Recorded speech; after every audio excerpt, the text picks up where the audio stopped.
ए साला आले कुली से अलम हे बड़ा तीन खो नते हजू खाय धीरे तलांग चपात में आकु से चला खाय दो ए गेराय आर आज दो नते हिजू कना चला ना पे से ही यान चला आची दा दो आ डबरे ना का से तम पारमो आले कुली से लिका की तो आर आम दीदी मा इन दादा उना मा बाय पढ़ाव का बाय दाड़ी पढ़ाते हो के बोले बुझोदा आर इन को भर्ती कना ही याद होय इन दीदी मा हंडी बाय नुई आम दादा मा हंडी नुई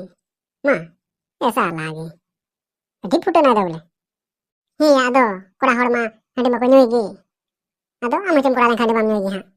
ऐसा लागे आज दो बाय नुई लिखा हां के या मुडरे बनाड़ के मुडरे ng랑 के बन झगड़ा कना दो हनी एगर कना उनका आले पुलिस आलम हजो आर बखा धुरे तई आरमिया अदन तक ना आले पुलिस ते गडी आलम परमा डबरे आर बखा हम हलाम एर हलामी काय चमी दिन एगर ले दिना को पुलिस से चलाते बाको झगड़ा आर बखा पुलिस को हजो तोल देबिना को अना टकलु भको कोटा तबेन झगड़ा कना किन गाती बेन एंड किन के जहां तेरे